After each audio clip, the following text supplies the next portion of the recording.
de mecánica fluida como tal de general. Así que las bases de lo que vimos casi todo el semestre pasado lo vamos a aprender en esta clase 2.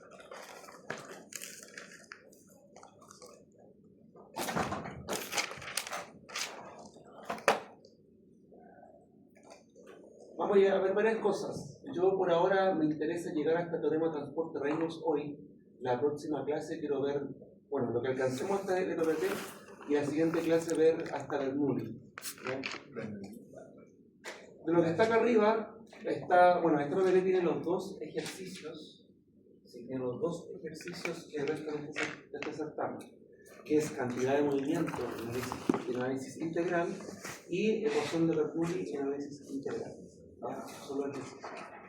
Este PPT tiene más materia que la que tienen ustedes, así que vamos a ir revisándola y le voy diciendo al tiro cosas sí que cosas no. Ya está subida la PPT de este aula. Entonces, recordar a lo que vimos en la primera clase. Cualquier problema de mecánica de fluidos se resuelve en base a tres modelos, a tres formas posibles. El análisis analítico, que estamos viendo nosotros actualmente, que ocupa volumen de control, y un análisis integral. ¿Ya? Básicamente nosotros analizamos lo que es entradas y salidas. Lo que contaba yo el semestre pasado, hacemos termodinámica de la primera revolución industrial. Me interesa cuánto carbón le echo, cuánto vapor me genera, qué pasa entre medio, no tengo idea. Pero quiero calcular las cosas y mi sistema me dé los resultados. Sea capaz de dar valores bien medidos de inicio y bien medidos de salida para poder entonces calibrar mi modelo y hacer las cosas. Pero qué pasa entre medio, no tengo idea. Entonces, en el análisis analítico integral, la idea es volumen de control finito, es decir, yo tomo una caja entera como el volumen de control y solo analizo la entrada y salida, nada más. ¿Ya? Y son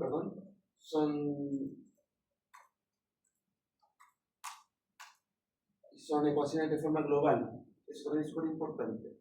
¿Ya? Eso va a ser certamen 1. Certamen 2 es diferencial. Ahí ocupamos ya ecuaciones diferenciales, lo metemos un poco a la EDO, a resolver un poquito más con integrales. Hay que hacer otro trabajo. ¿Ya? Esto es lo que se mete en todo lo que es computación. Computación es diferencial. Toda programación, toda mecánica fluida computacional es diferencial. ¿Ya? Y lo demás es experimental. Medir, hacer prototipado, hacer diferencia entre modelo y prototipo, etc. En todos estos modelos, nosotros ocupamos la conservación de masa o continuidad. Hablamos de eso el semestre pasado. ¿Ya? O el sistema abierto, calcular la masa que entra, la masa que sale, la masa que se acumula. Cantidad de movimiento, lo que vamos ahora a sumar, que es la segunda ley de Newton. Ahora vamos a trabajar de esa forma. Básicamente, hacer un DCL de otra manera distinta, es un poco vista lagrangiano. ¿Ya? Pero es como darle una vista lagrangiana a un método euleriano. Vamos explicándolo mientras vamos avanzando, explicar qué estoy diciendo. ¿Ya? Pero la ley de termodinámica sí, balance de energía existe. ¿Ya? Y ecuaciones constitutivas, ¿como cuáles? Como la ecuación de esfuerzo cortante, que me va a tomar en cuenta la viscosidad, que otra más como las ecuaciones de estado, necesito propiedades como termodinámica para poder cerrar y tener la cantidad de variables y ecuaciones idénticas para poder resolver. ¿Ya? En general, cualquier problema de mecánica fluida, ya sea el más simple al más cototo de un doctorado, se resuelve con esto. ¿Ya? Entonces, esto solamente está como para recordar. Recuerden que hablamos de una partícula de fluido, ¿ya? Una partícula de fluido que va a tener ciertas propiedades como velocidad, presión, densidad, temperatura, energía, ¿ya? Pero son propiedades macroscópicas, términos macroscópicos, son promedios de valores, ¿ya? Recuerden que lo siempre les digo, y voy a seguir diciéndole esto porque va a estar en su contexto teórico, una partícula de fluido puede ser hasta 10 elevado a 28 moléculas. La idea es que todo eso puede sacar un promedio. Recuerden que una partícula no tiene temperatura, pero un conjunto, por ejemplo, 10 elevado a 18, 10 elevado a 28 moléculas, sí puede tener temperatura. ¿Ya? Esa es la diferencia. La velocidad siempre en sus coordenadas x y z la vamos a escribir como u minúscula, b minúscula y w minúscula. ¿Ya? Es decir, la velocidad en x, la velocidad y la velocidad en z, en los textos tradicionales, en mecánica de fluidos está w.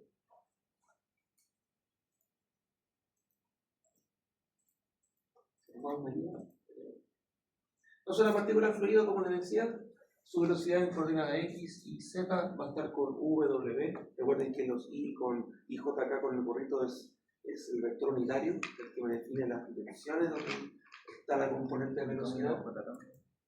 Claro. Recuerden que existen los campos de flujo, que es el campo vectorial y el campo escalar. El campo vectorial para hacer las flechitas, cuando usted ve dibujos de unas flechitas que como que indican en la dirección hacia dónde se va algo. En meteorología lo van a ver algunas veces cuando vean las masas de nubes cómo se mueven. Hay ciertos canales que lo muestran, ¿ya? A diferencia de un campo escalar, que son presión o temperatura, por ejemplo, que son valores que no tienen dirección, solo son números. Entonces van a ver un mapa de colores, como la aerodinámica de la vaca. ¿Ya? El rojo cuando hay mayor presión y el otro lado y azul cuando hay menos presión. ¿Ya? Es una característica escalar.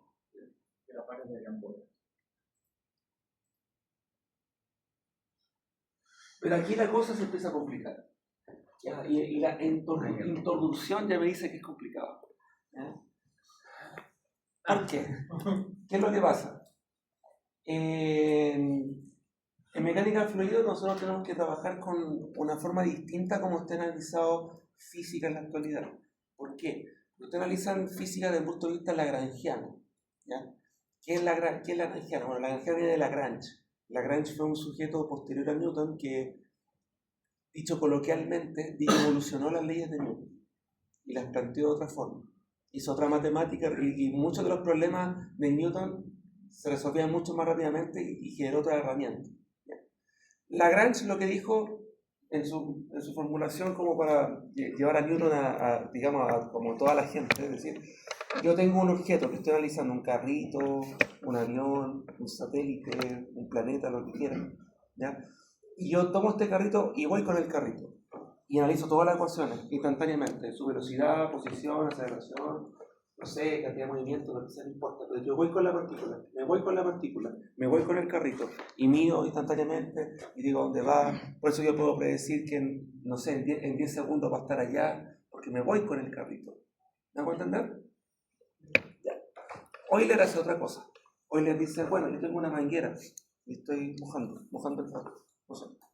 ¿Ya? Entonces, la partícula de fluido va a salir de la manguera hacia el pasto. Ya, bacán, súper. Pero me interesa en mecánica de fluido analizar la partícula de fluido que va de aquí para allá. Él dice, no, porque yo tengo una manguera y la manguera saca un flujo. Me interesa caracterizar el flujo porque ¿qué hago yo con el flujo? Me da lo mismo, puedo mojar lo que quiera. Pero me interesa caracterizar de que el caudal, la temperatura, el flujo, la sección, no sé, caracterizar la salida o la salida del flujo era más interesante en mecánica de fluido que si la partícula de fluido llegaba aquí para allá o llegaba más lejos, más cerca, porque en general eso ya estaba respondido. Porque si yo analizaba un proyectil y lo tiraba, es equivalente a, es como, no sé, apretar un gatillo y saliera un poquito de agua y se lo mismo. Entonces a él le interesaba más bien cómo estudiar el espacio, dicho de otra forma como la salida de la manguera, y estudiar cómo se comportaba el flujo en esa sección, en ese espacio. Eso es Euler. Euler no sigue la partícula, analiza el espacio donde circula un flujo y caracteriza el flujo en ese espacio. ¿Ya? Entonces, para llegar a eso, ¿ya? Uno analiza cómo uno puede caracterizar las propiedades. Por ejemplo, la velocidad es una característica vectorial. Tiene el IJK todo. Pero aquí le suma algo, el tiempo. Pocas veces lo usamos. Nosotros aquí estamos acostumbrados a hacer problemas estacionarios, no transientes. ¿Ya? Aquí estamos inyectando el tiempo. Pero ¿por qué tenemos que inyectar el tiempo? Y sobre todo, ¿por qué estamos inyectando las tres coordenadas? En general no trabaja con una o con dos en los problemas en general para hacer física. Pero aquí estamos ya formalizando con tres coordenadas.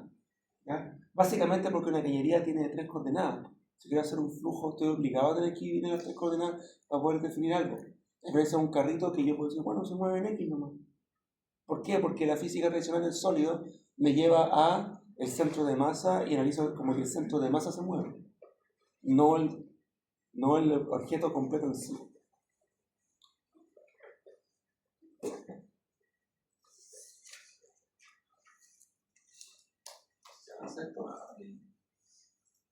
Entonces, ¿Qué es lo que empieza a suceder? Que si yo quiero calcular la aceleración en mecánica de fluido, vamos a entender esto, solamente en mecánica de fluido. Usted, no sé si usted lo sabe, que la derivada de la velocidad con respecto al tiempo es la aceleración. ¿Cierto? Súper. Pero hay un problema, que en mecánica de fluidos depende de las tres coordenadas espaciales más el tiempo. Entonces, ¿cómo derivo eso? La respuesta es la siguiente. La aceleración va a ser una primera componente, fíjense que está el componente de derivada parcial, porque la función de velocidad depende de varias variables, no solo una. Entonces, derivada parcial con respecto al tiempo, más la derivada de la velocidad con respecto a x, la derivada de la velocidad con respecto a y, la derivada de la velocidad con respecto a z.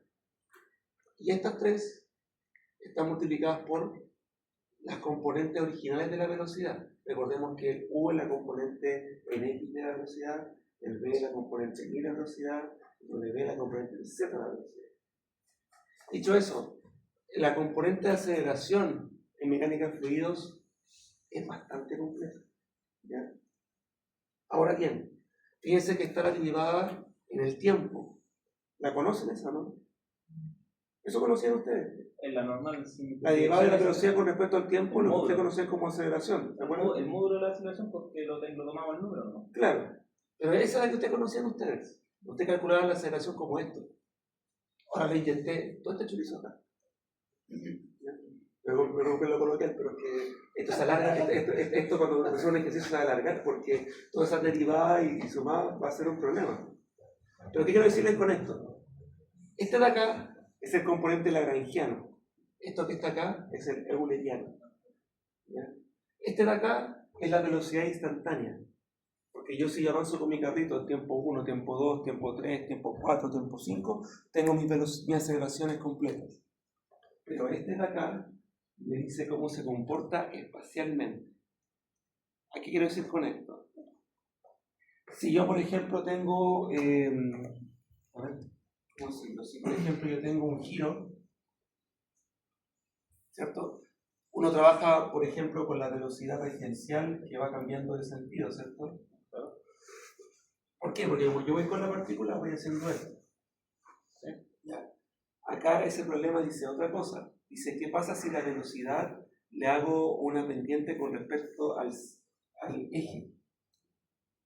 Al x. Voy a poner y acá. X, y, c. Eso. Y digo, ya, pero ¿qué tal si la componente yo la realizo?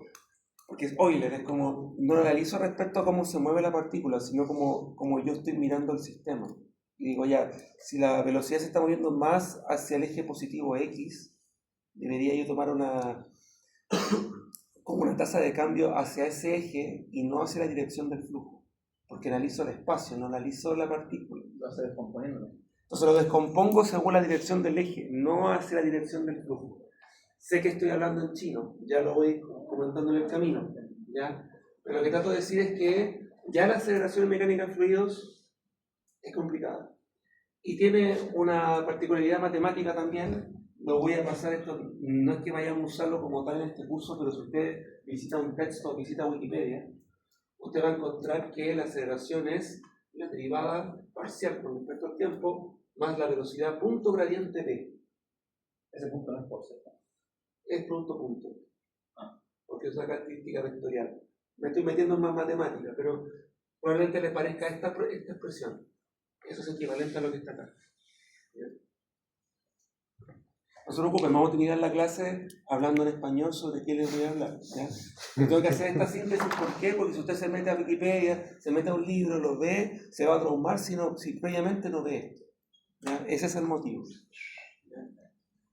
Lamentablemente, mecánica de fluidos originalmente tiene todas estas matemáticas presentes, todas estas cosas diferenciales, todo esto álgebra aprobado. Entonces tengo que bajarlo a ustedes para que ustedes lo entiendan, con todas las herramientas posibles matemáticas que yo les voy a pedir.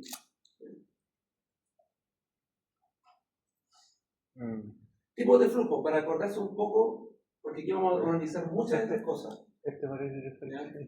Vamos hablando, el flujo interno y flujo externo. ¿Alguien se acuerda? Esto va a ser pura materia de control. Cañería abierta, cañería. Flujo interno, un flujo que pasa dentro de una cañería. Flujo externo, un flujo que choca con algo, por ejemplo, que choca con un obstáculo, que choca con una pared. ¿Ya? Eso significa flujo externo. Flujo laminar, flujo turbulento, hablamos un poco el semestre pasado. Ya, flujo laminar es un flujo ordenado. Bajo 2320. Si es un tubo, sí. Si va dentro de un flujo interno, sí. ¿Ya? Se caracteriza por Reynolds. Bueno, también, de acordarse, el número de Reynolds adimensional me caracteriza lo que es laminar turbulento. Pero laminar es el flujo que es por capa. ¿Ya? El turbulento no, el turbulento es un desorden constante. ¿Ya? Entonces genera más disipación de energía. Cuando no se pone de ¿Ah? empieza. Claro. Vamos a ir avanzando, por ejemplo, para que se vaya viendo lo que estoy diciendo. Flujo interno, como les dije, dentro de la tubería. Flujo externo, todo lo que no esté dentro de la tubería. ¿Ya? Como un río, un lago, cosas así. ¿Ya? Eso, también el aire que circunda por el avión también es flujo externo. Eso es como obstáculo. ¿Cuál es el obstáculo del avión? ¿Ya? También flujo externo. Aerodinámica del avión, en vez de la vaca, el autito. Un aerogenerador que hay mucho en Chile, en vacaciones al sur, hay un montón de aerogeneradores. Entonces, ¿le podría pedir un favor? No, creo que esta era la parte que podría bajar un poquito más. Estacionario, tipos de flujo, estacionario no estacionario. Nosotros trabajamos en general con sistemas estacionarios. Por lo tanto, todas las derivadas temporales de toda variable va a ser cero. ¿Ya? Eso significa un estado estacionario permanente. ¿Ya? Como una bomba centrífuga funcionando, una turbina, todas esas cosas las tocamos como punto de vista estacionario. Lo que es transiente no es parte de este curso. Lo que significa, por ejemplo, una mina al despegue o una bomba al iniciarse, no nos preocupa eso. Cuando la bomba está trabajando un buen rato, podemos calcular cosas. ¿Transiente a qué se refiere a eso? Que respecto al tiempo. Ya. Nosotros no, definíamos estados, definíamos estado 1, estado 2, sí. Y definíamos la diferencia entre estados, pero son estados que están en equilibrio, no están en transición. Ya. A eso se refiere. No se mide el tiempo con respecto a los dos puntos. Por eso la derivada temporal es cero, no hay tasa de cambio respecto al tiempo. Ya la variable es constante. Flujo laminar, yo decía yo, capas, cosas ordenaditas, muy ordenadas. ¿Ya? Aquí es laminar, pero después ya empieza a verse turbulento. Tiene una parte como transición a turbulento. ¿Ya? Eso ocurre sobre todo con los obstáculos. Sobre todo con los obstáculos que no son aerodinámicos, como es claramente eso genera un bloqueo. Toda la estela que viene después genera vórtices, remolinos, y se va a hacer energía, pérdida de energía. ¿Ya? ¿Qué es lo que se trata de evitar cuando se quiere generar un sistema que es aerodinámico? ¿Ya? Turbulento es un desorden, pero un desorden constante. Por ejemplo, el fumar. Siempre va a tener un flujo laminar, una especie de transición, que es un desorden que no es constante, que va cambiando constantemente, hasta después llegar a un desorden que es siempre constante, que puede crecer, expandir, pero usted lo ve en su forma, es siempre constante. Eso significa. ¿Ya? La diferencia del turbulento es que hay disipación de energía, las capas ya no van ordenadas, interactúan con ellas. ¿Ya? Eso es lo que empieza a ocurrir. Turbulencia es algo muy difícil de explicar. Actualmente los modelos están abiertos. ¿Es como entropía? No, la entropía está resuelta. No, pero definir entropía. Sí, es que es distinto, porque entropía está en entropía, ¿cómo se llama? Macroscópica y microscópica. Ese es el problema. En mecánica fluida no tenemos una definición clara de cómo explicar turbulencia y calcular turbulencia. De hecho, los modelos de 2 dimensiones, 3 dimensiones no concuerdan. Es así de grave el problema. No es como la mecánica cuántica con Newton. No sé si sabe usted que si usted tiene un problema de moléculas y, por ejemplo, del choque de un carrito con otro, lo va a hacer con mecánica cuántica, con partículas. Y después, por misma teoría, le ponen más y más moléculas para que sea entonces el sólido, la solución es equivalente a la de Newton. ¿Ya? Pero en turbulencia, si trabaja con un modelo de 2 dimensiones o de 3 dimensiones, no concuerdan. Y no hay nada que hacer porque no está resuelto. Todavía es un problema del milenio, no se resuelve. Porque necesitamos una compresión de Navier-Stokes que no tenemos. Ya vamos a conocer qué significa esa ecuación y que estamos viendo. Ese es el certamen 2. Como voy a explicarle cuál es el problema que hay. Es un problema del milenio. Esperemos que lo confirmamos. Entonces, lo que está acá es una forma de cómo se analiza la turbulencia, el primer modelo que se analizó. Y básicamente decir que la turbulencia es que en vez de tener una velocidad promedio, que es la línea constante en ese gráfico, que sería como por ejemplo el flujo laminar, ahora tengo bifurcaciones, tengo cosas que analizo. Como la medición ya es como un promedio de algo, pero no es la velocidad precisa, porque es desordenado. Entonces la gente que hizo en primera instancia tomó la velocidad promedio y le sumó un B', el cachito máximo de todas esas cosas, hizo un modelo sentido y siguió adelante. ¿Ya? El modelo más paupérrimo en la vida todavía se ocupa. ¿Ya? Aquí la diferencia es un flujo laminar turbulento, que también se lo mostré el semestre pasado. El flujo parabólico es un flujo laminar, estamos hablando de un flujo interno, un flujo que está dentro de una tubería, o que está dentro entre dos placas paralelas de un flujo pase. ¿Ya? Si es laminar, se va a ver parabólico. Si es turbulento, se va a ver como más chato en el borde. ¿Por qué está más chato? El turbulento. Porque como avanza y entrega energía entre los dos, porque sí o sí las líneas de corriente se mezclan, ¿ya? Parte de la energía cinética del centro se va a pasar a los bordes, porque por eso es más chato. ¿Ya? Eso te ocurre.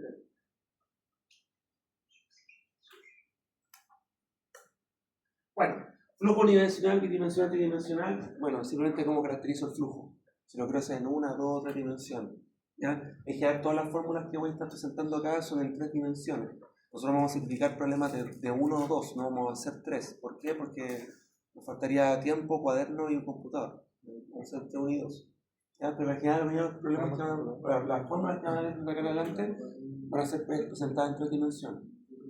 Una cosa es la dimensión, otra es la unidireccional. Hay flujos que, por ejemplo, el flujo en una cañería que avance, es un flujo tridimensional, porque tengo un área y avanza en una dirección. Entonces es un volumen de flujo que va avanzando. Pero mi dirección de flujo es solo una, solamente está en X. Entonces se refiere a las dos versiones. Una cosa es tridimensional, pero unidireccional. ¿Me hago entender? ¿Ya? Eso es lo que está diciendo entre los dos llanos. Esto no es parte de este curso, si usted quiere se lo converso, pero no es parte de este curso, que es la rotación, el rotacional, lo que es vórtices, remolinos, ¿ya? No es parte de este curso, ¿ya? Es más parte de mecánica fluidos 2, 3, que puede llegar a existir. Esto es un campo de velocidad. El campo de velocidad tiene flechitas y me muestra cómo va cambiando. ¿Ya? Los mapas meteorológicos pueden mostrar de nubes y cosas así. Esto es un vórtice. ¿Ya? Es bien difícil caracterizar un vórtice. Hay muy buenos resultados y muy buenos estudios desde los años 20 y 30 en adelante para resolver estas cosas. ¿Por qué? Porque todo genera vórtices. Todo obstáculo genera estela con vórtices. Y esa estela es importante ¿por qué? Porque se pierde energía, se genera calor por roce, porque el flujo viscoso raspa las paredes de un artefacto o mecanismo, entonces lo puede romper. Entonces era importante entender tanto cómo se genera un vórtice, por qué se genera, ¿ya? Y cómo puede romper cosas. Pero insisto, esto no es parte de este curso, lo que es vórtice no es algo para un curso de mecánica fluido 1. Flujos complejos, cosas que no vamos a tener en este curso, pero que es importante mencionar. Flujos compresibles e incompresibles, no vamos a tener incompresibles, solo vamos a mencionar los compresibles. ¿Ya? Eso es importante. Multidimensional en 3D no vamos a tener, insisto, no. Ustedes no saben programación, entonces no puedo hacer una tarea entre cuaderno y computador para que hagan cosas, no va por ahí este curso. Vamos a hacer flujos estacionarios, no transientes, ¿ya? Porque si no tendría que enseñarle a ustedes ecuaciones diferenciales parciales, y no quiero eso. ¿Ya? Vamos a trabajar con fluidos newtonianos, no newtonianos. Aquí la bayonesa no entra. ¿Ya? El techo tampoco, la mostaza tampoco, la brea tampoco, la mecena con agua tampoco, nada de esas cosas. Tampoco estas cosas que ocupan en minería, que es como el transporte de material, que es como un lodo con cosas, como que trasladan la pulpa. La pulpa tampoco, eso es no newtoniano. El vino. El vino sí, por supuesto. ¿Ya? El vino no se el vino en la mesa no hay que sacar, ya se entiende. ¿Ya? ¿Qué es un no newtoniano? Recordando para el control teórico, ¿qué es un fluido no newtoniano? Que cambie su viscosidad. Que cambia su viscosidad. ¿Cómo? Con una aplicación de presión. Es como la mayo. La mayo, si la doy vuelta, no cae. Pero si yo la aprieto, su viscosidad disminuye, corre. Si la suelto, vuelve a lo que era actualmente y no corre. Eso es un fluido no newtoniano. Con reacciones químicas, puede tener reacciones químicas un flujo, por supuesto, puede ser inflamable, lo que usted quiera. Esto no es parte de este curso. ¿Contiene fuerza externa como campo magnético, eléctrico, efectos superficiales? No, no es parte de este curso. ¿Ya? Multifásico, que cambie de líquido a vapor o de vapor a líquido. ¿Ya? Eso sí va a entrar, solo en el caso de bombas con cavitación. Lo demás no va a entrar. ¿Ya? En parte, ¿por qué no entra? Porque ya lo sabe. Usted ya estudió campana, usted ya sabe cómo cambia la termodinámica de la campana. Por eso no entra. Luego granulado es lo que aprendí del lodo. Lodo con cosas que se llaman. Tampoco es parte de este curso. Pero son tipos de flujos complejos. La mezcla, ¿no? No tiene pedido y eso no lo viene. Las ecuaciones que hacemos nosotros en todo este curso son flujos de fluidos puros, no mezclas. ¿Ya? Pasa agua, pasa eso, pero no pasa una escuela, no. El vino sí. El vino sí, no. Ya, siempre hago este ejemplo que se acuerda que mezclan no es parte de eso.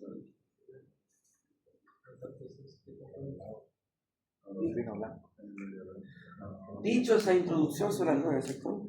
Dicho esa introducción, nos metemos ahora a análisis integral como tal. ¿Ya? Póngame alta atención acá porque esto es pesado, tiene alta información ahora.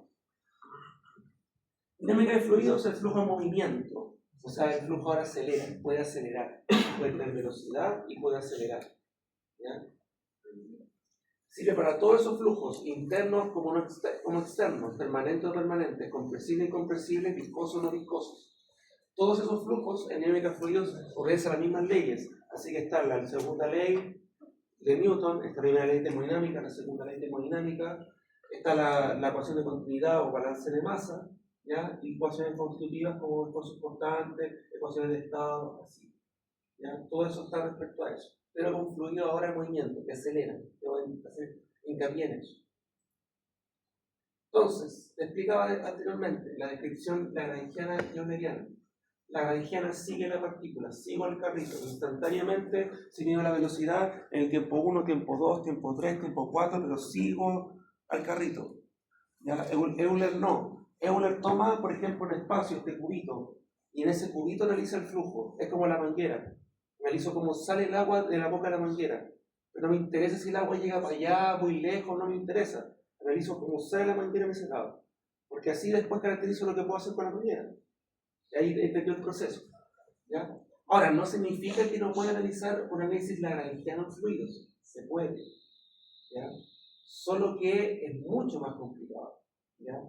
¿Por qué entonces hizo esta diferencia? Es porque la gente seguía las cosas de Newton.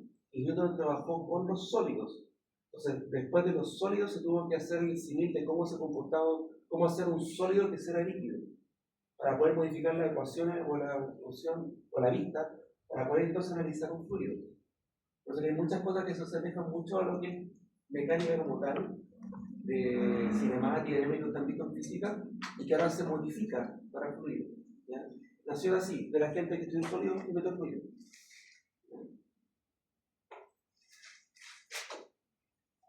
Entonces, leyes de conservación que vamos a empezar a usar.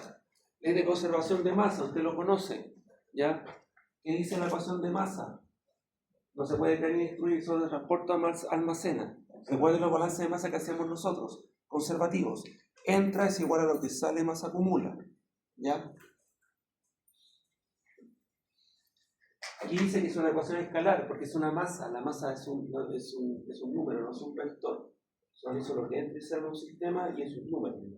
¿Ya? Otra cosa, la ley de Newton. Ahora las cosas aceleran. La fuerza es igual a m por a. Pero ¿qué vamos a usar nosotros? El punto de vista lagrangiano, que dice que la fuerza o la sumatoria de fuerzas externas, ¿ya?, va a ser igual a la derivada con respecto al tiempo de la cantidad de movimiento. ¿Qué es la cantidad de movimiento? ¿Qué es el momentum? También se llama impulso. Masa por velocidad.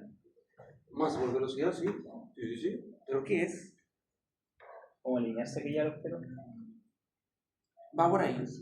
Claro, como cuando uno va andando en auto, llega al semáforo en rojo, frena y uno en el vehículo, entendiendo que no llevamos cinturón, nos vamos un poco adelante. Va por ahí. Hay gente que le llama como impulso. ¿Ya? Como para explicarlo directamente que se entienda.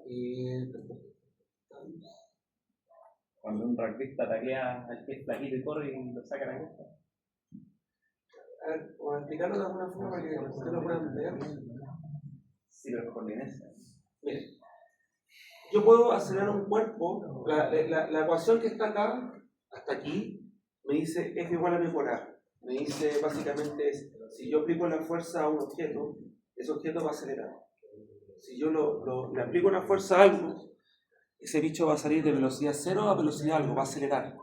Lo obligado a sacarle de su inercia y moverse. Perfecto. ¿Qué dice ahora este otro lado de la igualdad? Dice, si yo tengo un objeto y yo le impacto con algo a cierta velocidad, el bicho también va a acelerar.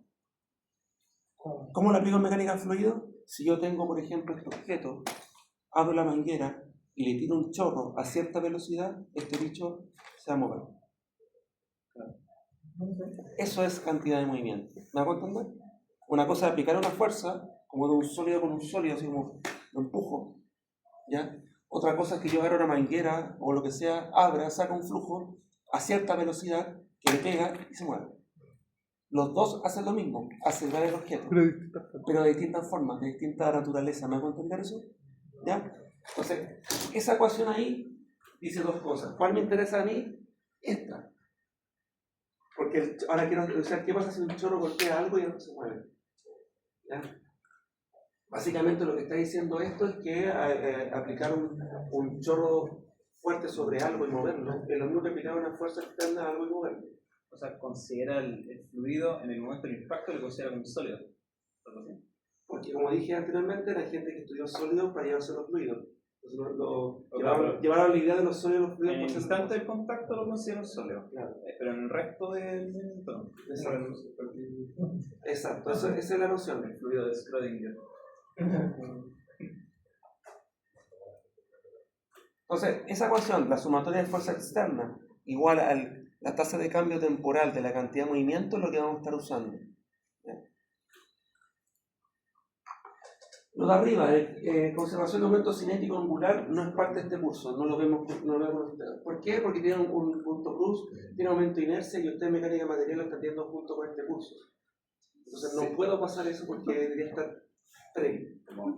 Así que no lo voy a pasar. Pero para que usted lo entienda, la idea de eso, si usted quiere estudiar sensores, estas cosas que regan y giran y tiran agua por acá, se resuelve con eso. ¿Ya? No vamos a resolver eso acá. ¿Ya? Lo otro, primera ley, usted ya conoce esto. Cambios de calor, menos cambio de trabajo, menos un cambio de energía total. ¿Ya? Es otra forma de escribir la ley, formalmente hablando. ¿Ya? Entre igual lo que sale más lo que acumula. Nosotros ya lo analizamos. ¿Ya? Primera ley, ecuación escalar, que es energía. Segunda ley, entropía. ¿Ya? Todo proceso tiene pérdidas. ¿Ya? También una ecuación escalar. No obstante, no es parte de este curso. Nosotros no vamos a hacer ningún problema entrópico. En mecánica fluida sí existe.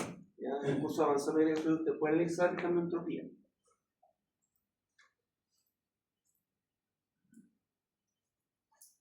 Teniendo eso en cuenta, volvemos a lo que es un volumen de control. Usted ha usado volumen de control un montón de rato por el curso anterior. Yo les dije, el volumen de control, ¿qué es? Yo tengo una máquina y esa máquina lo tomo como si fuese mi volumen de control. Y solo analizo lo que entra y salida. Le he hecho carbón, me sale vapor. ¿Qué pasó entre medio? No tengo idea. Me da exactamente igual. Mi modelo solamente toma entrada y salida. Nada. Le entra calor, le entra trabajo, ¿qué produce? Eso, punto. ¿Qué pasó acá? No sé. ¿Se murió alguien acá adentro? No sé. Gato de Schrödinger. ¿O hubo un vórtice remolino o algo? No sé. Me interesa la entrada y la salida, nada más. ¿Ya? Hay un gato de Schrödinger. Si yo formalizo eso, ¿Ya? Esto es un volumen de control finito, ¿ya? Hecho para el análisis integral. Por ejemplo, aquí tengo una salida de un flujo de un diámetro más chico a uno más grande. ¿Qué me interesa a mí del volumen de control? Que toma en cuenta los cambios de sección, el punto de interés. Quiero analizar qué pasa cuando se aumenta el diámetro de salida, ¿ya? Entonces, el volumen de control es la línea segmentada que toma toda esa sección. Y analizamos también el curso anterior de que las caras tenían que ser, ojalá, por favor, perpendiculares a la dirección del flujo. Porque si no había problema, iba a ser más complicado matemáticamente para hacer las cosas, ¿ya? Hay que entender lo siguiente: el análisis integral, matemática más simple. Por lo tanto, ya vamos a explicar por qué pasa que tiene que ser perpendicular. Lo más simple es que las caras del volumen de control finito sean perpendiculares a la dirección del flujo, tanto de entrada como de salida. Tiene que cumplir eso, ¿ya? Tiene información no detallada y aproximada, porque no tiene idea de qué pasa acá, solo entrada y salida. ¿Requiere mucha información? Sí, porque si quiero que esto funcione, tengo que saber muy bien qué pasa en la entrada y muy bien qué pasa en la salida, ¿ya? Para que entonces pueda funcionar. Si yo no conozco nada de entrada y salida, no estoy consiguiendo nada con integral, ¿ya? Y lo último, teorema de transporte de Reynolds. ¿Qué es el teorema de transporte de Reynolds? El que define todos sus balances. Cuando yo les dije entra igual a lo que sale más acumula, es teorema de transporte de Reynolds, ¿ya? Solo que ahora lo vamos a formalizar como tal, de dónde viene, ¿ya? Pero créame que el teorema de transporte de Reynolds, desde el punto de vista de aplicación, usted ya lo conoce, ¿ya? Ahora, esto es análisis integral, que es un análisis diferencial, certamen 2, y yo ahora tomo un volumen infinitesimal, chiquitito, muy chiquitito, como una partícula de fluido. ¿Y qué hago después? Divido toda esta sección, que es 3 dimensiones, en puntos chiquititos, completos, puros cuadraditos. ¿Y qué es lo que hago yo? Planteo ecuaciones que tienen la interacción del cubito con el otro. El problema es que un cubito, que sería como mi puño, tiene interacción con el cubo de acá, con el cubo de acá, con el cubo de acá, con el cubo de acá, con el cubo de acá y con el cubo de acá. Por tanto, cada nodo tiene 6 ecuaciones. ¿Cuántos nodos va a tener eso? Ojalá tenga 10.000, 100.000, la mayor información posible. Entonces, 10.000 nodos, cada uno tenga 6, ¿cuántos son? 60.000 ecuaciones, 60.000 ecuaciones con 60.000 incógnitas. Ahora, ¿me entienden por qué ocupamos supercomputadores para hacer problemas de fluido? Por eso. Por eso mínimo necesitamos 512 GB de RAM para poder hacer cosas. 512 gigas. Eso es el valor mínimo de RAM para que sea declarado un supercomputador. Y eso no habla de procesadores, o sea, solo estoy hablando de RAM. Para la empresa. Todas las que para la empresa. Es el motivo. Por eso, análisis diferencial, nosotros vemos, en el segundo certamen vemos ciertas cosas posibles de calcular a mano para entender la clave. No lo voy a hacer calcular sin ecuaciones incógnitas, es estúpido, ¿no? Pero para entender el motivo de cómo se ocupa el análisis diferencial. Ahora, integral, volumen de control. Usted ya conoce esto, ya ha aplicado esto. Recuerda, el volumen de control, ¿qué tiene que hacer? Se tiene que ajustar al problema, siempre tiene que definirlo, siempre en la rúbrica va a haber puntaje por declarar su volumen de control, ¿ya? Las cantidades determinadas aparecen explícitamente en la formulación: calor, trabajo, energía, todo va a estar ahí. Superficie de control perpendicular a las velocidades locales, ¿ya? Perpendicular a la dirección del flujo en entrada y salida, tiene que ser así. ¿Para qué? Para que no introduzca complejidades matemáticas. Vamos a hablar cuáles son las complejidades matemáticas de aquí en adelante. Ya. Aquí vamos a empezar a hablar en chino. No se preocupe, usted no va a resolver ningún problema de la prueba con esta ecuación así como la está viendo. Recuerde que yo le enseñé entre igual a lo que sale más acumula. Y ese entre igual a lo que sale acumula está en esa ecuación que es la más horrible de todas. Nosotros estamos Gracias. Así que vamos viendo qué significa esto. literalmente la diferencia entre Sí. eso es lo que nosotros estamos. Voy a explicar la más simple, que es la primera, la ecuación de masa, continuidad, ¿ya? Y me pone integrales porque no es integral. ¿Tiene sentido? ¿Se entiende? ¿Cierto? Primero, dice que aquí es 0, porque está diciendo acá que no genera más masa. ¿ya? Por eso que igual hay esa cantidad de movimiento que va a generar movimiento o energía que va a generar un traspaso de energía, masa no se destruye ni nada. ¿Ya? Eso está... Fíjense que hay una integral con área. ¿Ya? Sí. Y hay un n que tiene una cosita arriba. ¿Ya? Esa n con cosita arriba es lo que ustedes conocen como la normal. ¿Se acuerdan que es la normal, cierto? ¿Tienen alguna idea de concepto de qué es la normal? Que se oponía a la... Por ejemplo, un cuerpo que está en la mesa, ¿ya? Él tiene peso. Claro. La mesa se tiene que oponer al peso. ¿Con qué? Con la normal. ¿Cierto? Perfecto. Solo si está sobre una superficie. Por ejemplo, esta normal acá no es exactamente lo mismo teóricamente, pero ¿qué es lo que dice la normal ahí? Que las caras del volumen de control tienen una normal hacia afuera.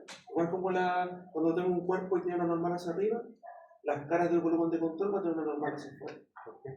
¿Ah? No, voy viendo, tranquilo. Por ahí quédate con esa idea. Tranquilo. Entonces, ¿qué quiero decir con esto? Yo no voy a hacer que ustedes operen las integrales, solo que espero que ustedes entiendan los términos que están involucrados. Como este tiene el n, que habla de las caras de entrada y salida, ¿ya? Este de acá es el entra igual a lo que sale. ¿Ya? Porque analiza las caras de entrada y salida porque tiene los n de las caras de entrada y salida. Por lo tanto, todos los que tienen n, y este que tiene n, todo este bicho que está acá, es el entra igual a lo que sale. ¿Ya? Lo que entra y sale del volumen de control es lo que está gobernado por esa integral que tiene el n. ¿Ya? O como la que está ahí. ¿Ya? Como esa y esa. ¿Ya? ¿Cuál es la componente que está acá? Dice derivada temporal. Parcial. Derivada temporal, derivada temporal. Dice la integral de ρ de b. ¿Qué es ρ de b? La densidad es masa partido por volumen. Por tanto, el volumen se va a simplificar con el volumen de arriba porque un dB va a de masa. Estoy calculando la masa con respecto al tiempo. ¿Ya? En ese primer término. ¿Ya? Esa masa con respecto al tiempo es la acumulación. Integralmente, el término acumulativo se escribe como una derivada temporal de algo. Derivada temporal de una integral. Por lo tanto, este es un término acumulativo. Esto de acá también es un término acumulativo. ¿A qué se refiere con acumulativo? Acuérdense la masa, un tanque. Por ejemplo, entra agua, se va a acumular agua y va a salir agua. ¿Por qué? Con respecto al tiempo, porque mientras vaya entrando a caudal de agua, pasa 1, 2, 3, 4, 5 segundos, va a ir aumentando lo que se acumula. ¿A eso se refiere? Teóricamente hablando, en general, es una variable temporal. Uno dice, ya, pero es extraño, profe, porque yo estoy hablando de problemas estacionarios, realmente cosas con tiempo. Sí, la diferencia es que nosotros vimos entre estado 1 y estado 2. Entonces la acumulación terminó siendo simplemente una recta entre estado 2 y estado 1 porque asumimos que pasó mucho tiempo y ya la masa ya se acumuló lo suficiente. Y ya es estacionaria lo que está ocurriendo. Esa es la diferencia. Entonces el primer término acá, el que tiene el n tongo, es la entrada y salida.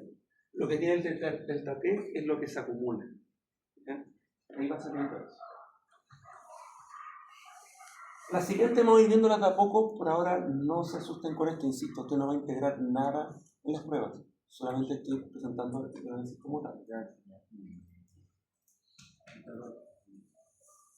Cosas que debo mostrar de acá. M punto. Recuerden que el flujo másico es la densidad por el flujo volumétrico, igual a la densidad, área, velocidad. Este es velocidad. ¿Ya? Recuerden que el volumen o el flujo volumétrico en algunos textos alemanes de la antigüedad se describe como Q o caudal. ¿Ya? El caudal es el flujo volumétrico, ¿ya? M que era cúbico por segundo. M que era M punto. Flujo máximo. ¿Ya? ¿Qué pasa? ¿Por qué digo esto? Porque estas integrales que están acá, que usted ve aquí feas, ¿ya? Eso es equivalente a calcular el A por C. A por C es lo que está ahí. Sobre todo se calcula como integral o que se calcula ya como valor promedio. Recuerde que el análisis integral lo que quiere es calcular con la matemática más simple de la vida. Entonces me quedo con ese factor.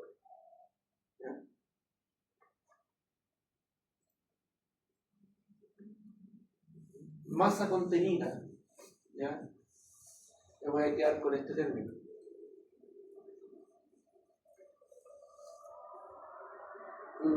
No note nada acá. Sigamos. No nos quiero meter con otras cosas. Vamos a acá. Vamos a acá. A ver, sí,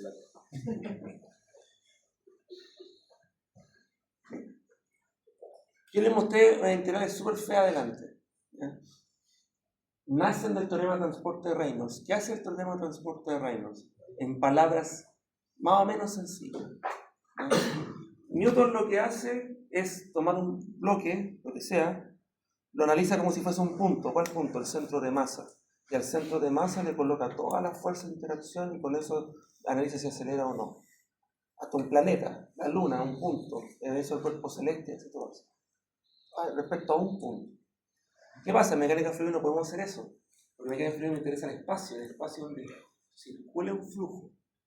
El teorema de transporte de Reynolds, ¿qué es lo que hace? Cambia las ecuaciones de todas las leyes conservativas de partícula a volumen. Analizo por volumen. Eso es teorema de transporte de Reynolds. ¿Qué hace el teorema de transporte de Reynolds? Esto es algo que nunca se me voy a pedir, simplemente le hablo esto una primera vez, no toma apunte de esto. ¿Ya? Teorema de transporte de Reynolds, ¿qué dice? Tome una propiedad cualquiera del fluido. Puede ser intensiva, extensiva, puede ser la velocidad, puede ser el tiempo, la energía, la cantidad de movimiento, como ya mencioné, puede ser la masa también. ¿Ya? Tome una propiedad, hágala intensiva, básicamente dividirla por la masa. ¿Se acuerdan que el volumen era metro cúbico, específica metro cúbico por 100 kilogramos? ¿Ya? Entonces, se toma una variable cualquiera, hazla específica, que la llama beta, calcula la cantidad de esa variable b en el volumen de control, que básicamente es hacer esa integral, donde reemplazo el beta según lo que estoy diciendo anteriormente. Es el paso que dio Reynolds para aplicar su teorema. Después dijo, todas estas ecuaciones reemplazan en los beta que yo te pedí anteriormente, de la variable que tú quieras. ¿Listo? ¿Qué va a suceder? Que la ecuación que tú vas a obtener, simplemente tienes que reemplazar los b mayúsculos y el beta con lo que yo te pedí. Y con eso hago el balance. Por eso es que el balance conservativo de masa y el balance conservativo de energía se parecen. Entra es igual a lo que sale más acumula. Nace de la misma formulación. Solo cambié la variable para poder inyectar las cosas. Ese es el motivo. ¿Ya? ¿Por qué la fuerza no está metida acá? Porque la fuerza no es una propiedad. Por eso la fuerza no se analiza como entra igual a lo que sale más acumula. Se analiza con un DCL y interacción con respecto a un punto. Esa es la diferencia también. Ahora, ¿qué es lo que pasa? Casos especiales. Vamos a entrar a termodinámica ahora. Quiero que sea un flujo estacionario, ¿cierto? Entonces, ¿qué pasa? Que todos los componentes que tengan derivada temporal las voy a hacer cero. Las voy a echar. Digo entonces, el cambio de la variable va a ser igual a simplemente lo que entra y lo que sale. Ahora digo, flujos unidimensionales son propiedades uniformes. ¿Qué es lo que hago acá? Analizo solamente todas las cosas que salen, todas las cosas que entran. Aquí falta una recta por si acaso. Entonces, ¿qué es lo que pasa ahora? Que si este bicho es cero, va a ser, entra, va a ser igual a lo que sale más acumula. Y eso es lo que yo le decía a ustedes cuando yo hacía un sistema. Nace de esa cochina expresión para hacer esas dos simplificaciones. Esa simplificación se puede hacer en todas las otras aplicaciones para todas las otras propiedades. Ahí sale cantidad de movimiento, sale más.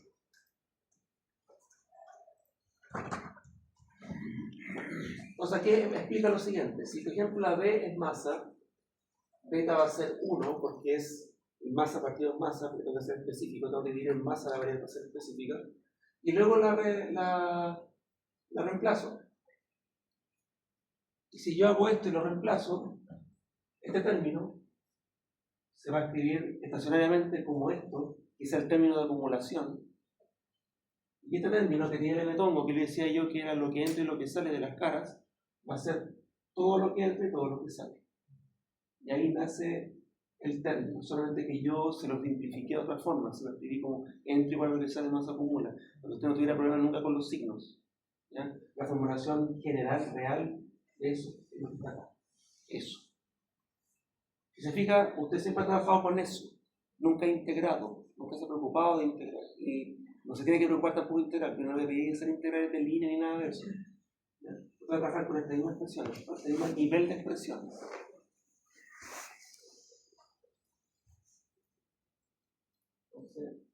Entonces,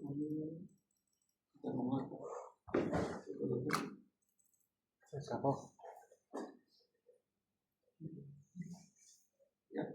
Pero ¿qué me interesa a mí y qué es el problema del certamen, el problema 2 del certamen, es aplicación de cantidad de movimientos? Vamos a analizar cómo un chorro puede hacer mover o acelerar un objeto. ¿Ya? Para ello, el P mayúscula va a ser M por C, masa por velocidad. Cuando yo componga todo eso, va a dar como algo así. La gracia es que la sumatoria de fuerzas externas tiene que dar el cambio de momento. Pero el cambio de momento, ¿qué es? En sus caras, y también un componente que es transiente. Pero hablamos ya de que hay que sacarse el término transiente porque nosotros trabajamos estacionariamente. Entonces, ¿qué es lo que va a pasar? Vamos a hacer un poquito.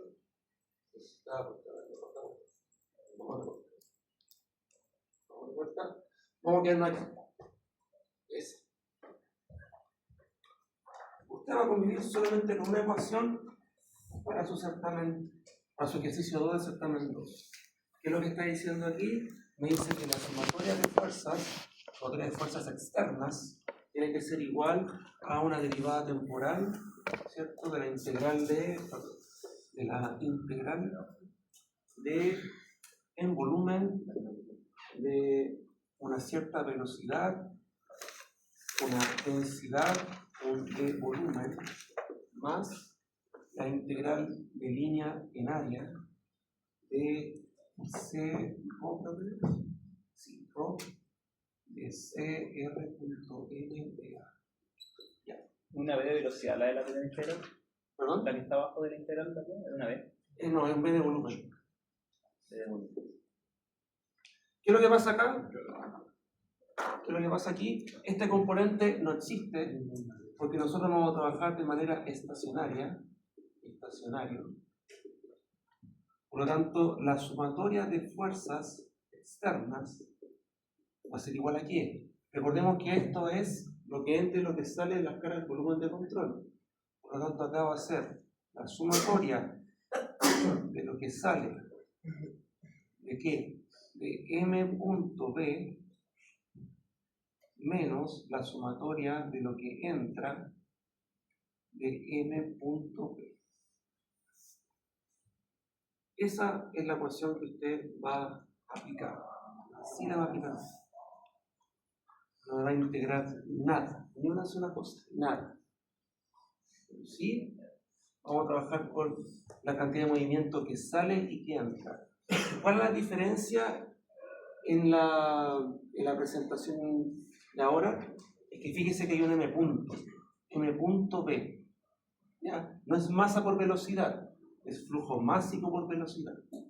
¿Ya? Eso es importante tenerlo claro. ¿Ya? Eso es lo que usted va a trabajar para el certamen 1, ejercicio 2.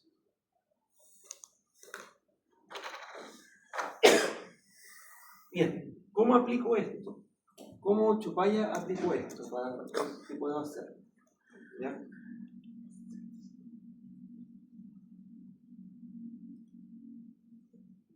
Un ejercicio. Por ejemplo, ese que está ahí. Bueno, dice que quizá no es más sencillo. No importa, ese nomás. Para ver qué tan mal es. No, yo sé que estamos mal, pero ahí déjalo. ¿Qué dice ese ejercicio? Miren, aquí tengo como una manguera que tiene un choque. ¿Ya? Lo que está azul es el volumen de control, está entregado por dibujito o como un ejercicio PDG. ¿Ya? Usted ve que aquí hay una barra. esta barra tiene como una plancha, algo así. Entonces el flujo toca con la plancha y se divide.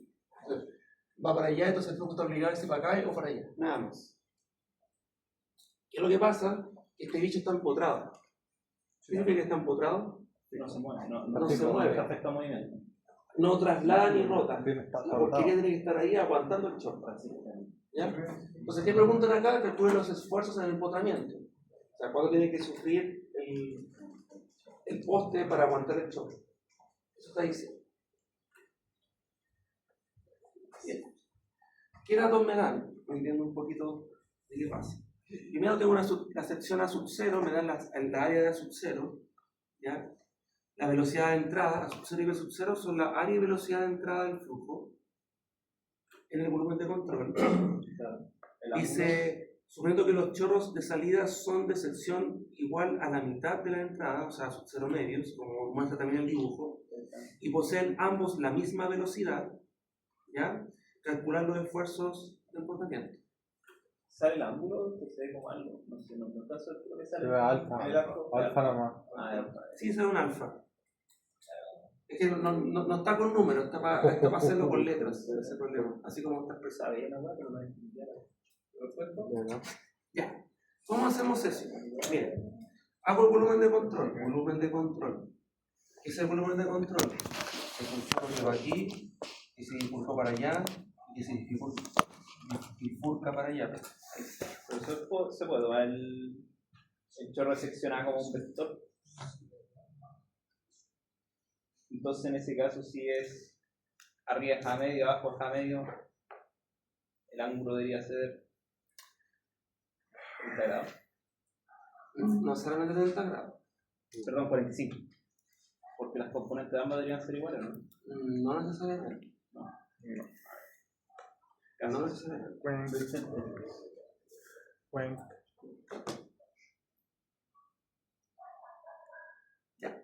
Entonces aquí tenemos acá, vamos a tener un B sub 0. ¿Bien? Y del otro lado tiene la misma velocidad. Voy a poner aquí B sub 1, no sé, B sub 1, voy a poner B sub 1, B sub 2, pero voy a indicar acá que B sub 1 es igual a B sub 2. El poste tiene una cierta resistencia, ¿ya? Va a tener un cierto R, una cierta fuerza que suponga el movimiento, ¿ya? Esa F no sé en qué dirección está, porque podría ser una fuerza así, así, dependiendo de cómo se componga esto. Hay que trabajar eso para verificar qué pasa ahí, ¿ya? ¿Pero qué es lo que pasa? Esta es una ecuación, a diferencia de la energía, que usted está acostumbrado, E igual a lo que sale más acumula, o la masa, E igual a lo que sale más acumula, esas son ecuaciones escalares. La cantidad de movimiento es una ecuación vectorial, por lo tanto va a depender del eje que esté trabajando. Eso es importante. Entonces veamos, acá me dice que es un ángulo alfa acá, un alfa aquí, ahí hay un ángulo alfa. Y por alterno interno también hay un alfa aquí. ¿Qué pasa? B sub 0. ¿Cómo escribo B sub 0? B sub 0 va a ser el módulo de la velocidad por unitón. ¿Ya? Tengo que trabajar vectorialmente. B sub 1. ¿Cómo escribo vectorialmente B sub 1? Con el ángulo. Claro, sería Primero el módulo B sub 1 y después digo las coordenadas. Está el ángulo alfa. Si yo barro el ángulo alfa así, Coseno de alfa. coseno de alfa. Es una componente positiva para allá porque el vector B1 va para allá. En la resultante Entonces, la suma de los vectores. va a ser la suma del vector en X y el vector en Y. Los dos positivos. Más seno de alfa. Entonces, más seno de alfa en J. ¿Qué pasa con B2 ahora? B2 está acá, S. Va a ser el módulo de B2, ¿por qué cosa? Va a ser coseno de alfa, pero va a ser en dirección menos I, porque estoy yendo para allá ahora. La componente en X va para allá, y la componente en I va a ser más seno de alfa en menos J. Dicho de otro modo, B sub 2 es igual a B sub 2 a menos B sub 2, eso, del coseno de alfa en I más del seno de alfa en J. Forma de escribirla, lo mismo. Entonces B sub 1 está ahí, B sub 2 está ahí. ¿Por qué está negativo? Porque todo está negativo. negativo lo tiramos fuera, como si factorizara por menos 1. Ajá. Eso dice. Entonces, ¿qué es lo que está pasando acá? Que tengo ciertas cosas en distintos componentes y ahora tengo que hacer esta suma vectorial, ¿ya? En los tres componentes, en las dos componentes que tengo. Vamos a hacer eso.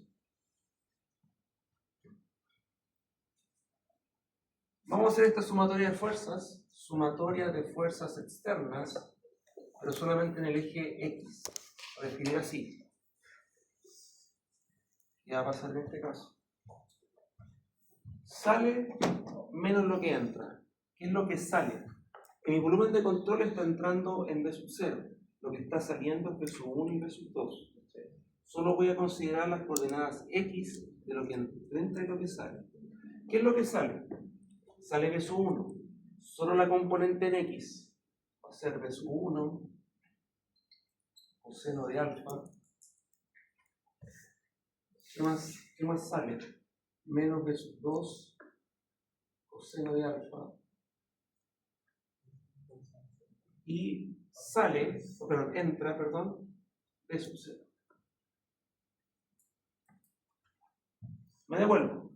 La sumatoria de fuerza externa en X toma todas las componentes de acá que tengan el itongo. B1 coseno de alfa en itongo toma todo lo que tenga el itongo. B1 coseno de alfa. B sub 2 toma todo lo que tenga el coseno de que tenga el itongo. El menos B de 2 coseno de alfa. Ahí está. Después menos lo que entra. ¿Qué es lo que entra? B0. B0, ¿cómo lo escribo? Como B0 itongo. B0 está ahí. Estoy haciendo este lado. Sumatoria de fuerza externa en I. Estoy colocando ahí. Primero, ¿qué es lo que sale? Lo que está en J sería B sub 1 seno de alfa en J. Después le tengo que sumar todo lo que sale, me falta el otro, el menos B2 seno de alfa en J. ¿Y qué es lo que entra? Nada, porque solamente entra en coordenada X, no entra en coordenada Y. Así que esto va a ser menos C. ¿Ya?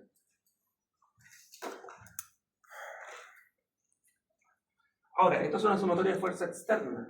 Por lo tanto, esto me debería dar la resistencia del empotramiento de la coordenada X. Y aquí la resistencia del empotramiento de la coordenada Y. ¿Ya? Básicamente, cómo tiene que solventar el empotramiento esto. ¿Qué va a pasar? El problema me dice que los chorros de salida son de una sección de actividad y poseen ambas la misma velocidad. O sea, B1 es igual a B2 y lo voy a escribir igual a B. ¿Ya? ¿Qué significa eso? Que esto lo voy a escribir así. ¿La velocidad son la misma? Lo voy a escribir así. Y por tanto, esto se va. Esto se va. Porque el enunciado me dice que los chorros de salida tienen la mitad de área y poseen ambos la misma velocidad. Es un enunciado. Tienen la misma magnitud y se reforma. Entonces yo puse B1 y B2, y aquí puse que B1 es igual a B2, entonces le borré porque son iguales. Y si se fijan, se simplifican. Entonces, ¿qué pasó acá ahora? Sumatoria de fuerza externa en X. ¿Qué voy a encontrar yo ahora? Menos B sub 0 es igual a R sub X. Y sumatoria de fuerza externa en Y. ¿Qué encuentro? Que 0 es igual a R sub I. ¿Qué me está diciendo este problema? Que si yo quiero hacer que la placa se mantenga fija, ¿ya? A pesar de que tenga chorros que sean para arriba y para abajo, lo único que necesito yo es una fuerza, una R sub X, que apunta en menos I, para allá. Porque si el chorro viene para acá, me tiene que apuntar negativamente. Por eso está menos B sub 0 como R sub X. ¿Ya? Esa es la fuerza que tiene que ejercer la placa. Claro, exactamente. Ahora, hay un detalle. ¿Algo de acá me faltó? ¿Está bien evaluado eso o faltó algo? No. Faltó lo normal, ¿no? El momento de la viga. No, está bien eso. ¿Falta algo, no? ¿El momento de la viga? No, es otra cosa. Miren, le voy a hacer la siguiente pregunta. Fíjense que me dio que una fuerza es igual a una velocidad. No hay más. No hay masa. Hay un m punto. ¿Se acuerdan? Entonces, ¿qué es lo que ocurre acá? Cuando ustedes hagan esto de acá, vamos a ir completando esto. Esto va a ser un m punto de salida y esto va a ser aquí menos. Por ejemplo, este es un m punto de salida y este es de enter. Esto va a ser un m punto que sale menos, aquí no tenía nada, y esta es la igual a la sumatoria de fuerzas externas en X. Esto va a ser igual a la sumatoria de fuerzas externas en Y. Entonces lo que está acá es m punto b negativo, y ahí sí tiene sentido, ¿ya? ¿Por qué me preocupé de los vectores? Porque solamente los vectores tienen el carácter vectorial. Por eso es que las partes en X y en Y tienes que hacerlo respecto a las coordenadas de los vectores. Los vectores tienen carácter vectorial. Y después tienes que preocuparte de multiplicar los flujos básicos para poder entonces terminar la ecuación.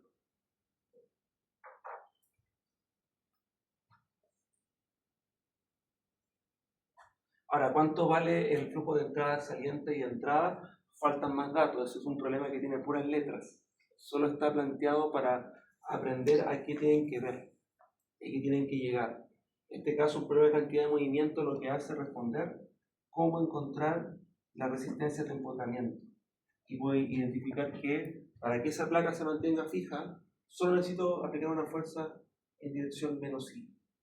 ¿Ya? Entonces el signo me va a indicar dónde apunta la fuerza. ¿Ya? Evidentemente, si usted hace este ejercicio, el flujo va para allá y la fuerza le dio positiva, preocúpase, algo hizo mal. La fuerza tiene que darle así, tiene que resistirse el empotramiento. ¿Ya? ¿Tiene que dar negativo? En este caso tiene que dar negativo, porque como el flujo viene en dirección positiva, el R tiene que ser negativo, tiene que contrarrestar. ¿Ya? Eso es lo que empieza a pasar.